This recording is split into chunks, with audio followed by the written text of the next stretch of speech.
Assalamualaikum warahmatullahi wabarakatuh. Pemirsa, salam sehat dan sukses buat kita semua mengawali pagi hari ini. Semoga semuanya dalam keadaan baik-baik saja. Baik, saya dalam kesempatan ini ingin membahas suatu isu ya, ataupun berdasarkan berita ya. Jadi yang sempat viral dan polemik juga, terutama ya di medsos saya, di FB ya. Jadi terkait kasus perkosaan ataupun dugaan pelecehan eh, ayah terhadap anak kandungnya sendiri di Kecamatan Juluk ya, beberapa waktu lalu ya, di mana pelaku sudah ditahan saat ini di Polres Aceh Timur ya. Eh, Pertama sekali saya mengucapkan terima kasih kepada Polres Aceh Timur sudah dengan cepat dan sigap menangkap pelaku dan memproses secara hukum. Jadi yang ingin saya sampaikan di sini terkait polemik ya, polemiknya. Jadi ada pihak-pihak yang misalnya seperti netizen ya, terutama yang di FB saya, di Facebook ya. Juga mungkin ini saya sebar di TikTok, menyampaikan bahwasanya biasanya itu kalau yang seperti itu biasanya bukan anak kandungnya. Ada juga tadi malam ya, saya lihat sebenarnya postingan saya udah 2-3 hari lalu, tapi tadi malam saya lihat ada juga yang menyampaikan, ada yang menurut kitab, ada yang menyampaikan, ada yang menurut orang di kampungnya, ada yang menurut si Anu, si A, si B yang menyampaikan bahwasanya kalau yang seperti itu bukan anak kandungnya, karena kalau menurut pendapat berarti kalau ayah kandung itu tidak berhasrat untuk eh, melecehkan atau memperkosa ataupun dan sebagainya ya, eh, anak kandungnya sendiri. Sedangkan faktanya ya, itu yang ditangkap polisi itu ayah kandungnya. Nah, kan itu ditangkap polisi berdasarkan check and recheck pihak kepolisian, kemudian pengakuan dan sebagainya, ya kan?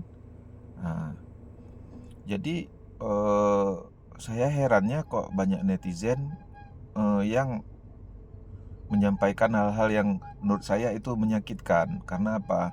Karena sudahlah eh, si anak ini menyakitkan ya, bagi terutama bagi korban ya, bagi si anak ini. Kadang-kadang dia ada juga yang anak 5 tahun, ini bukan kasus Julu, kasus lain. Jadi perlu saya sampaikan, saya sendiri dari tahun 2021 2022 kalau tidak saya yang terakhir-terakhir gitu ya, pernah saya dampingi kasus ayah perkosa anak kandung di Polres Aceh Timur, dan orangnya dijebloskan ke penjara. Nggak perlu saya sampaikan siapa ayahnya ataupun pelakunya. Juga ada juga yang memperkosa anak tiri, ya kan?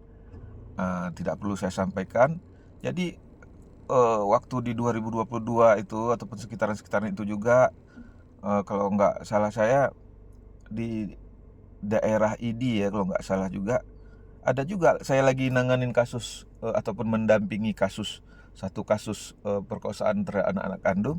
Terjadi lagi di sekitar sini kasus yang sama, ayah juga memperkosa anak kandung. Jadi eh, kalau sepengetahuan saya, pihak kepolisian itu tidak sembarangan menetapkan tersangka. Kemudian juga di situ nanti dihadirkan pemeriksaannya ya, seperti ada dihadirkan psikolog, ahli, terutama juga visum mungkin dan sebagainya secara medis. Tapi yang saya herankan kok ada netizen ataupun pihak, jadi bukan hanya kasus Juluk yang terakhir beberapa 2 hari lalu ini ya, yang maksud saya ini juga. Kenapa saya bikin video ini, karena ini sudah bertahun-tahun saya dengar dan saksikan orang-orang ketika kita posting kasus ayah melecehkan anak kandungnya ataupun memperkosa dan sebagainya segala macam, itu langsung ada netizen yang menyampaikan bahwasanya itu pasti bukan anaknya sendiri, bukan anak kandungnya sendiri. Dan yang baru-baru ini terakhir eh, apa namanya, yang tadi malam sampai pagi ini, makanya saya langsung bikin video, eh, malah bilang ada kitabnya yang menyampaikan itu, ataupun ada yang bilang bagana begini kan. Jadi menurut saya itu sangat menyakitkan, sangat melukai hati dan perasaan si anak ini sebagai korban. Juga kita-kita yang sebagai pegiat sosial, juga pegiat kemanusiaan, merasa sangat tidak manusiawi kalau ada pernyataan-pernyataan yang seperti itu. Nah, apalagi misalnya itu dialami oleh si anak kecil, ya kan, yang dia udah tahu medsos mungkin segala macam, sempat dia lihat ataupun segala macam, dia menjadi korban, sudahlah dia menjadi korban pelecehan tadi, kemudian dituduh lagi dia bukan anak kandung dari ayahnya itu. Jadi anak kandung siapa juga dia, ya kan? Nah, dengan secara tidak langsung tuduhan-tuduhan yang tidak jelas seperti itu juga menuduh berarti anak ini eh, anak, ya semacam anak gimana gitu kalau bukan anak kandung ayahnya. Artinya juga itu seperti tuduhan terhadap ibu si anak ini berbuat yang tidak baik, sehingga si anak ini dituduh bukan anak kandung dari ayah yang memperkosa tadi. Kan seperti itu jadinya logikanya ya, ini secara logika gitu. Kalau ada netizen atau teman-teman yang berpendapat demikian, saya juga ingin kita buktikan. Misalnya memang ada kitabnya, mungkin saya nggak tahu memang itu ada, karena setahu saya pernah saya belajar ngaji juga ada juga, saya belajar kitab-kitab itu saya belum pernah dengar itu, ya kan, seumuran saya segini mungkin ada tapi saya nggak sampai ke situ. Eh, Mari kita buktikan, kita bawa aja itu mungkin, kan kalau bahasa Acehnya nah yang begah-begah. Ada yang bilang ada yang dari kitab, nah yang begah dari kitab, nah yang begah ada yang bilang dari orang-orang, kata-kata orang. Kan sebenarnya kalau kata-kata orang tuh nggak bisa dipegang. Tapi kalau memang itu benar menurut pendapat Anda, saya tantang kita ke kantor polisi. Saya tantang Anda ke kantor polisi, kita ke kantor polisi, saya wawancarai, terus juga kalau perlu nanti kita buat video seperti ini, juga sampaikan kebenaran itu kalau memang menurut Anda itu benar gitu. Di kantor polisi sampaikan, Pak, itu bukan anak kandungnya menurut ini, menurut ini, menurut ini, menurut ini, menurut ini, menurut si A, menurut si B, itu bukan anak kandungnya. Sampaikan, coba, berani nggak seperti itu? Jangan bilang, oh itu kayak tadi ada juga yang komentar, itu nggak perlu dipublis, nggak perlu disampaikan. Sedangkan dia menyampaikannya di media sosial saya. Kan bisa dibaca sama orang ataupun pihak keluarga korban. Seperti itu. Kalau memang benar, kenapa nggak mau kita buktikan ke kantor polisi? Apa yang perlu dibuktikan? Maksudnya kita bawa itu sumbernya, ataupun siapa yang menyampaikan, kita bawa. Nah, kalau memang itu kebenaran, berarti kan itu harus disampaikan, terutama juga di kantor polisi. Kenapa harus disampaikan ke kantor polisi? Karena polisi yang menangani kasus itu. Kalau menurut saya polisi sudah benar. Kenapa? Karena polisi melakukannya dengan mekanisme dan metode-metode ataupun pendekatan-pendekatan yang logis. Nah, ada visum, psikolog dan sebagainya di situ. Nah, untuk membuktikan gitu. Polisi juga nggak akan sembarangan polisi tetapkan orang sebagai tersangka segala macam, itu nggak sembarangan. Contoh waktu itu ada saya dampingi juga kasus yang di daerah Iditimu juga. Itu ayah juga lecehkan ataupun perkosa anak kandung yang masih 5 tahun, umurnya 5 tahun. Nah, dan itu dibuktikan.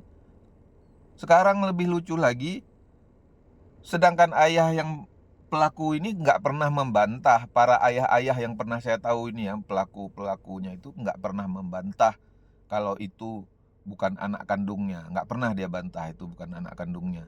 Nah, nah, maksudnya dia nggak pernah bantah, dia nggak pernah bilang, oh itu bukan anak kandung dia. Itu nggak pernah. Tapi kenapa netizen yang justru yang yakin kalau itu bukan apa namanya, anak kandung si pelaku? Apa netizen tahu waktu dibuat?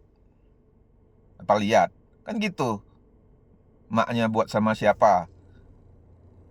Makanya kita bicara tuh apalagi di media sosial harus logis. Harus logis maksudnya yang masuk akal gitu. Eh, jadi jangan kita eh, menyampaikan sesuatu yang melukai perasaan korban. Nah gitu. Yang lebih lucunya lagi justru netizen ini yang berpikiran seperti ini ya, nggak semua ya, yang berpikiran seperti itu, mereka ini sama sekali tidak mengutuk ataupun tidak mengecam perilaku pemerkosa tadi, pelaku tadi nggak itu. Ah, dia hanya mempermasalahkan itu bukan anak kandung. Nah, itu yang cuma dia permasalahkan. Perilaku si ayah dan sebagainya itu nggak dipermasalahkan sama mereka. Silakan diperhatikan. Nah, ini kan satu apa namanya, cedera dalam logika gitu.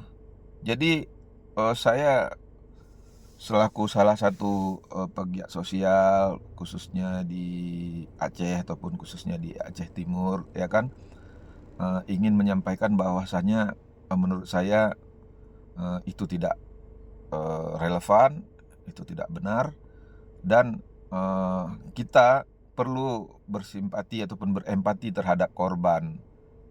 Apalagi itu anak-anak, bagaimana perasaan dia ketika dia sudah menjadi dalam keadaan kebingungan, dalam keadaan sakit, dalam keadaan luka hatinya karena diperlakukan oleh ayahnya, tahu-tahu masuk lagi penyampaian ataupun perkataan netizen yang mengatakan dia bukan anak kandung dari ayahnya. Kan lebih sakit lagi seperti itu. Nah, terus sekarang saya balik lagi, bagaimana kalau misalnya itu ya, Anda menuduh orang seperti itu bahwasanya dia bukan anak kandung ayahnya ataupun itu bukan anak kandungnya, anak kandung dari pelaku merkosa itu dan sebagainya. Bagaimana kalau itu dialami oleh keluarga Anda? Ataupun misalnya Anda lah yang berpendapat seperti itu, tahu-tahu ada orang berpendapat bahwa asalnya Anda bukan anak dari ayah Anda gitu, bukan anak kandung dari ayah Anda, gimana? Misalnya Anda tidak mengalami kasus pelecehan perkosaan, cuma dituduh Anda bukan anak dari ayah Anda, gimana perasaan Anda? Kalau Anda manusia yang baik pasti bisa menafsirkan kayak mana perasaannya, ya kan? Bagaimana perasaan misalnya Anda dituduh orang bukan anak dari ayah Anda ataupun anak dari ibu ataupun orang tua Anda? Bagaimana perasaan? Sakit nggak? Kemudian apalagi kalau Anda yang mengalami kasus pelecehan atau perkosaan. Setelah Anda mengalami kasus pelecehan dan perkosaan segala macam, ada orang yang menuduh kalau Anda bukan anak daripada pelaku. Bagaimana perasaannya? Udahlah kena kasus tadi, dituduh orang lagi yang bukan-bukan, yang macam-macam, berdasarkan pendapat yang entah dari mana-mana, tidak diketahui jelas sumbernya. Atau bagaimana kalau itu dialami, misalnya Anda punya anak, ya kan? Anak Anda misalnya apa namanya, mengalami seperti itu, dilecehkan, diperkosa oleh suami Anda misalnya nih, bagi yang perempuan. Karena kenapa saya sampaikan nih bagi yang perempuan? Saya herannya banyak netizen yang menyampaikan ini justru yang perempuan, yang harusnya bersimpati kepada korban karena korbannya perempuan. Nah gitu. Sekarang saya tanya, bagaimana kalau Anda punya anak, lalu suami Anda melakukan pelecehan atau perkosaan terhadap anak Anda, tahu-tahu ada netizen, orang rame di TikTok, di Facebook, apa segala macam menuduh bahwasanya anak Anda itu bukan anak kandung Anda ataupun anak kandung suami Anda. Maksudnya bukan anak kandung antara Anda sama suami Anda itu. Berarti Anda kan dituduh apa berzina, apa dituduh itu anak dari orang lain, apa pacar gelap atau sebagainya. Kalau misalnya dituduh itu bukan anak kandung dari suami Anda, bagaimana perasaan Anda jika itu Anda alami? Gimana? Bisa nggak sumber-sumber yang Anda percaya tadi, yang apa segala macam diterapkan seperti itu, ya kan?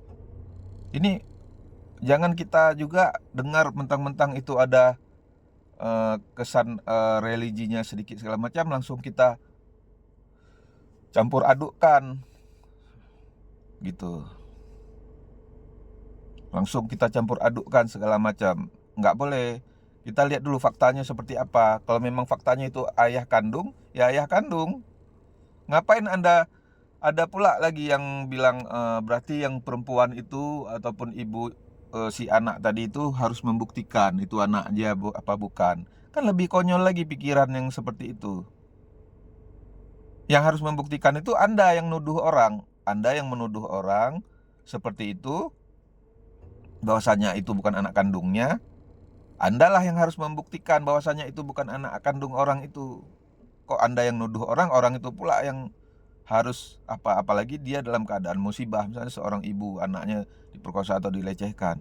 Dia habis itu dituduh yang bukan-bukan, habis itu disuruh buktikan itu bukan anak dia atau bukan. Sedangkan yang pelakunya bapaknya. Kan pikiran konyol seperti itu menurut saya. Ya kan?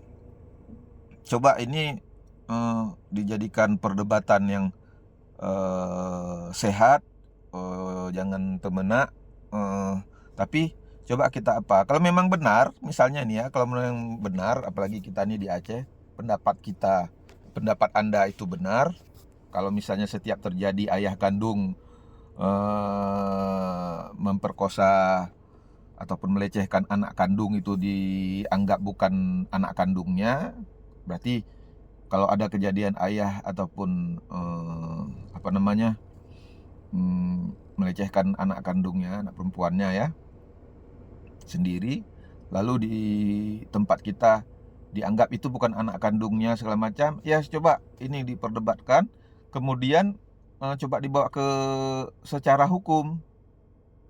Karena kalau memang seperti itu cara apanya kan harus, namanya kita menyampaikan kebenaran. Kalau Anda merasakan itu benar, itu kebenaran itu kan harus diterapkan, harus dipraktekkan, bukan diomongin aja gitu. Kan gitu. Nah, jadi saya membuat video ini karena menurut saya setiap ada kejadian terjadinya ayah seperti itu kepada anak kandungnya selalu dibantah oleh netizen bahwasanya itu bukan anak kandungnya, padahal kenal pun tidak, kan gitu. Kan aneh, kenal pun tidak padahal malah berani bilang itu bukan anak kandungnya, bukan anak kandung pelaku. Nah, ya kan. Nah, kemudian juga lagi kadang-kadang terlalu fanatik mengkultuskan seseorang, misalnya mengkultuskan orang yang intens terhadap agama segala macam, misalnya seperti itu. Buktinya di tempat kita ya, di Aceh, berapa yang ini fakta saya sampaikan, nggak takut.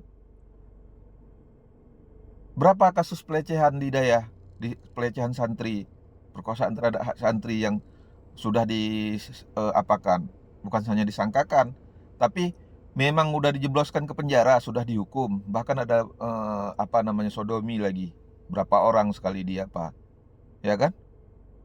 Kenapa kayak sebelum ini ya, begitu ada berita yang seperti itu, padahal beritanya dibuat oleh media, oleh kawan-kawan media, dibantah oleh netizen segala macam. Karena apa? Ya mungkin karena malu kita daerah syariat segala macam. Padahal tapi kenyataan dan faktanya itulah kenyataan yang harus diterima bahwasanya itu yang terjadi. Nah, jangan karena kita ini menutupi image citra dari daerah kita segala macam bagana begini, ya kan? Yang seperti itu nggak kita akui. Ketika tidak diakui ya menyakitkanlah bagi korban. Ya kan? Ditutup-tutupi oleh publik, ditutupi oleh orang banyak. Padahal itu jelas-jelas faktanya. Ya kan? Jadi untuk sementara saya pikir demikian. Saya pikir itu harus dihentikan. Kalau tidak bisa dipertanggungjawabkan, harus dihentikan hal-hal yang seperti itu. Kalau memang Anda yakin itu bukan anak kandungnya, ikut sama saya ke kantor polisi. Kita sampaikan kepada polisi. Kita sampaikan ke polisi, Pak, menurut orang ini itu ayah itu bukan ayah kandungnya. Nah, sampaikan. Kalau menurut versi polisi itu ayah kandungnya. Nah, menurut Anda mungkin itu bukan ayah kandungnya. Ayo kita ke kantor polisi, kita buktikan. Nanti saya wawancarai sekalian di depan polisinya sekalian saya wawancarai. Karena pendapat Anda itu ayah yang perkosa anak kandungnya itu bukan anak kandungnya sendiri sebenarnya. Nah, gimana pendapat polisi? Sedangkan orang udah dijebloskan. Sedangkan pendapat Anda itu bukan anak kandung yang pelaku itu. Karena Anda lebih tahu. Ataupun Anda sok tahu. Ya kan? Nah, kenapa saya mencak seperti ini? Bukan karena apa-apa.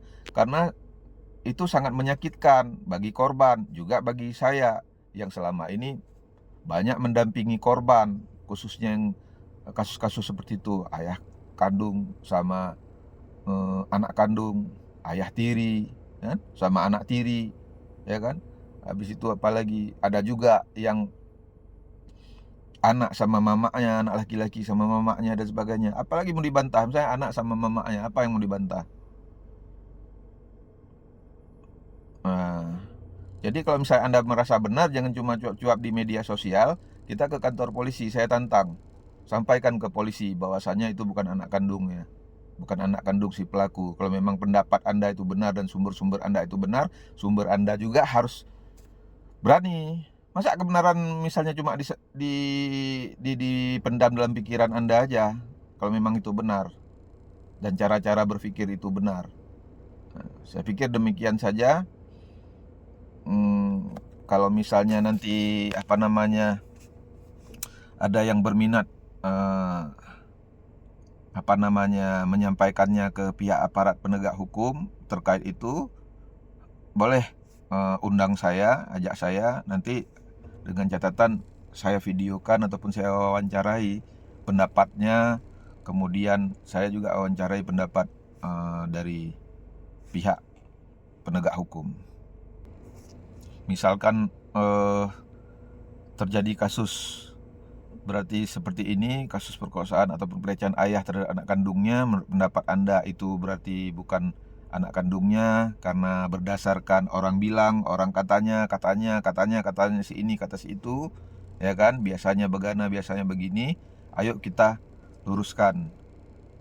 Supaya apa? Supaya polisi juga bisa meluruskan penanganan kasusnya, karena itu yang ditangkap di kantor polisi itu kasusnya ayah dan anak kandung. Tapi Anda bilang bukan anak kandung.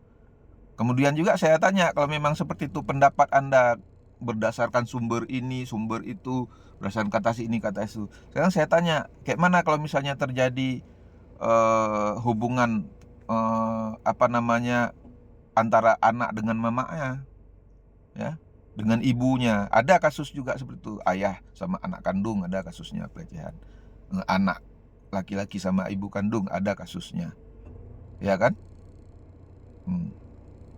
Dan bukan hanya di tempat kita aja, secara nasional, apalagi internasional, hal yang seperti itu memang ada terjadi seperti itu. Kalau mau kita cerita lagi di sejarah-sejarah dunia, raja apa itu yang di Eropa sana, dia menikahi ibu kandungnya sendiri. Jadi jangan bilang itu tidak ada, tidak mungkin dan sebagainya, dan jangan bantah oh itu bukan anak kandungnya, kecuali Anda bagian dari keluarganya, tahu betul mamaknya itu sama siapa, bikin anaknya gitu. Jadi jangan begitu ditantang, ayo kita luruskan segala macam, udah nggak mau. Berani cuma apa namanya, jadi jago kampung aja di medsos. Cuma berani cuap-cuap di medsos, tapi di lapangan nggak berani. Kalau memang berani, kita ke kantor polisi. Kita ke kantor polisi untuk meluruskan bahwasanya pendapat Anda itu bukan anak kandung daripada pelaku perkosaan, karena Anda punya pendapat, pikiran-pikiran yang tingkat tinggi, ya kan? Ilmu agama Anda pun tingkat tinggi. Kita buktikan. Namanya apalagi agama, harus kita luruskan lah, karena itu ajaran. Kalau saya seperti itu, gitu. Jadi silahkan berpikir, kalau memang iya bisa kita ketemu, nggak masalah, nggak perlu rame-rame. Kalau mau rame-rame juga nggak ada masalah, tapi kondusif, ya kan? Untuk meluruskan pendapat, mana yang benar, mana yang salah. Saya pikir demikian saja. Assalamualaikum warahmatullahi wabarakatuh.